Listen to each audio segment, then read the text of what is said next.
Okay sir. అందరికీ నమస్కారం.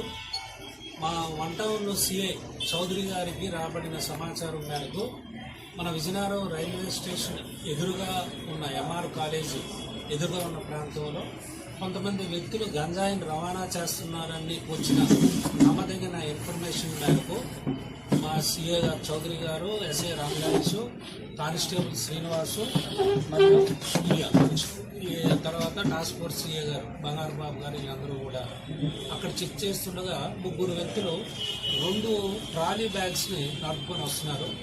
ఆ అనుమానం మీద మా సిఏ గారు, సిఎస్డిటి గారు, 2 బిఆర్ వాళ్ళు ఆ 2 ట్రాలీ బ్యాగ్స్ ఓపెన్ చేసి చూడగా ఒక దాంట్లో 13 కేజీలు, ఇంకో దాంట్లో 17 కేజీలు, మొత్తం 30 కేజీలు గంజాయి ఉంది.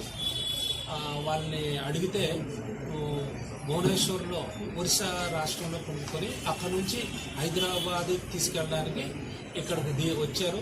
ట్రైన్ మళ్ళీ మారడానికి ఇక్కడ దిగి బయట భోజనం ఏదో చేయడానికి వచ్చారు. ఆ టైంలో మాకు దొరికారు. అసలు యాక్చువల్గా వాళ్ళు హైదరాబాద్ తీసుకెళ్దామని వాళ్ళ ఉద్దేశం. వాళ్ళు పేర్లు ఏంటంటే పితంబరం నాగతను, చంద్రకరణ్ ఒకటి, తర్వాత ప్రదీప్ నాయక్. ఈ పితంబర్ నాగు మీద ఆల్రెడీ కేసులు ఉన్నాయి. వీళ్ళందరూ కూడా కలహాండి డిస్ట్రిక్ట్, ఉచ్చల విలేజ్, కలహాండి డిస్ట్రిక్ట్, ఒరిస్సా స్టేట్కి చెందిన వాళ్ళు. ఇందులో ఎవరైతే గంజా అమ్మారు జైదర్ అన్నతను ఇంకా దొరకలేదు. ఇతని దగ్గర వీళ్ళు 1,50,000 రూపాయలకి కొన్నారు. అది కొని హైదరాబాద్లో అమ్ముదామని వాళ్ళ ఉద్దేశం అనమాట.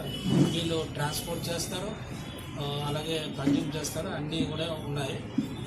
ఈ పితంబర్ నాగ్ మీద ఒరిస్సాలో జిఆర్పి 150 కేసు ఇంకా పెండింగ్లో ఉంది.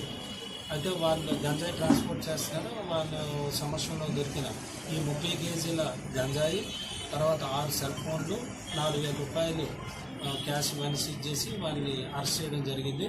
ఇవాళ కోర్టులో పెడతాం. మీకు రామ్ గణేష్ ఎస్ఐ గారికి, అలాగే కానిస్టేబుల్ శ్రీనివాస్ గారికి, సూర్య గారికి మా ఎస్పీ గారి చేతుల మీదుగా సర్టిఫికేట్స్ ఇవ్వడం జరుగుతుంది.